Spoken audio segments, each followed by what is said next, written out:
Today's focus: do what you fear and grow stronger. I'm going to start with a couple of quotes here. First, from Eleanor Roosevelt, quote, "Do one thing every day that scares you," end quote. Then there's this from Ralph Waldo Emerson, quote, "Always, always, always, always, always do what you are afraid to do. Do the thing you fear, and the death of fear is certain. Do the thing, and you will have the power," end quote. Now here's a story. When I was 15 years old, I loved to sing. I sang mostly in the shower, really belting out the lyrics to rock and roll songs. The bigger the shower, the better the echo, and the louder I sang. One night after basketball practice, I was alone in the school's shower and really wailing. As I finished my shower and my song, I grabbed my towel and turned to leave and saw one of the seniors standing there smiling at me. He was a lead guitar player in a popular local band, and he informed me that he really liked my voice and wanted to know if I'd consider singing with the band. Consider? Well, I jumped at the chance. I was nervous, but enthusiastic. I attended a few rehearsals at his house and discovered that I really loved singing amplified and surrounded by all that rock and roll thunder. Eventually, during one of those rehearsals, it dawned on me, though, this was the real deal. Someday soon, I'd have to do this in front of a crowd. Now, if I stopped to think about this for very long, my heart would start racing and I'd feel like running away and hiding. But I loved the music and I kept on rehearsing and pushed those thoughts out of my mind. Inevitably, a couple of weeks passed and I found myself walking on stage in front of my first big crowd. I had sweaty, cold palms and I was terrified. My heart was in my throat and I could feel all the lyrics just leaving my brain entirely. And again, I felt like running and hiding.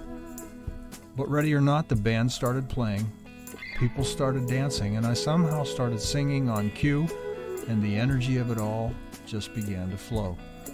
For the next several years, my singing skills grew. I learned to play bass guitar. The band played a wide variety of venues where we met all sorts of people, and I became completely comfortable in front of crowds. Whole new worlds were opened up to me, and I wasn't even out of high school. As the years pass and I've faced even more frightening challenges, I realize that I've come to regard fear as a doorway. You can't really see everything that's on the other side, but if you ignore your sweaty palms, gather your courage and step through, you almost always enter another dimension in your life.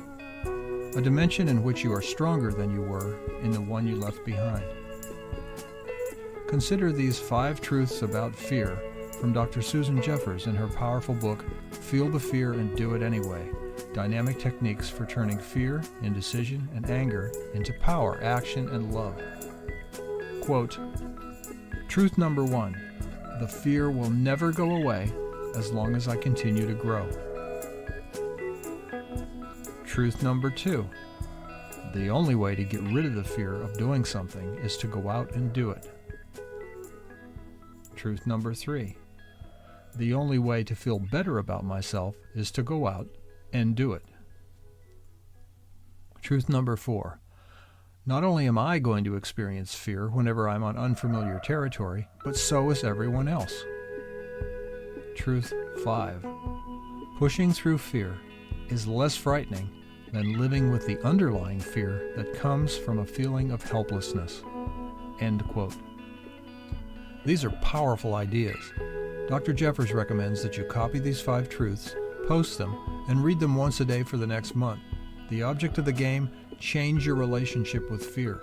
See those situations that you fear as they really are, as opportunities to stretch and grow stronger. Okay, let's accept the premise that these 5 truths can help change our overall attitude toward fear in general. But what about that huge, specific fear you're facing right now? When you're staring at a major, painful fear, one that almost paralyzes you, how can you rally your will to overcome it? Where do you begin? Well, according to Dr. Jeffers, quote, "Remember that much of the trick of moving from pain to power is taking action. Action is very powerful." End quote. In other words, even if you just take a baby step or two, you need to act. You need to stretch a little outside your comfort zone, experience a small success, overcome a little piece of your fear, and build on that. Then repeat the process by taking the next step, and the next step, and the next step, until you have completely overcome that major fear. So, to return to my singing example, it was really important that I spent some time rehearsing with the band, something that was a little scary to me at first, before I stepped out onto that first stage. And it also helped that that first small crowd was made up of sympathetic friends and relatives who welcomed the band. That helped me overcome some of the stage fright I'd feel when we later stepped in front of a huge crowd of strangers. So I took baby steps. Little by little, I chipped away at that larger fear by confronting it a piece at a time. But what does all this mean to project teams and project managers? Let's consider a typical example of something that strikes fear into the hearts of many project teams, the need to ask for more resources. Especially in these tough financial times with organizations running lean and resources hard to find, it can be frightening to tell your customer or your sponsor that you simply don't have enough people, or equipment or money, to get the job done. The idea of going to them and saying, "We need more resources," can be truly frightening, especially when you begin imagining the angry response this news might provoke. So how can you deal with this fear? Well, given this situation, you need to take some baby steps that allow you to address the fear in small increments.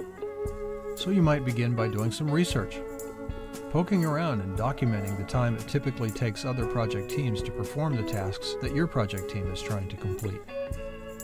Then, you might document how your customer or sponsor has added features and deliverables to the project that's going to result in overtime for some of your project team members. Next, you might organize your findings into a presentation for your customer or sponsor. Then you might rehearse the meeting where you present your case for more resources with another manager playing the role of your sponsor or customer. By gathering data, organizing your thoughts, rehearsing your meeting, you're taking little baby steps that help you get comfortable with your fear a little at a time.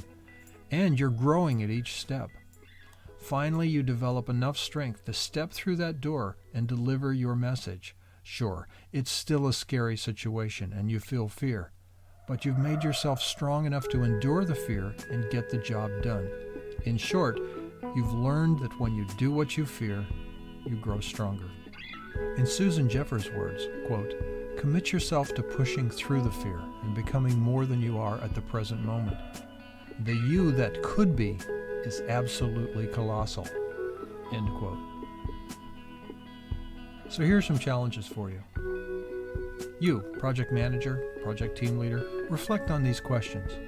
Recall a major achievement, something you're really proud of. What were the most difficult challenges you faced? Were there times that you had genuine fear while working toward this achievement? How did you overcome your fear? What did it feel like to conquer this fear and then ultimately complete the achievement? Are you stronger because of having overcome this fear? Now recall some major achievements that your project team or your organization has attained. What were the most difficult challenges they faced? Were there times they had genuine fear working toward their achievement? How did they overcome this fear?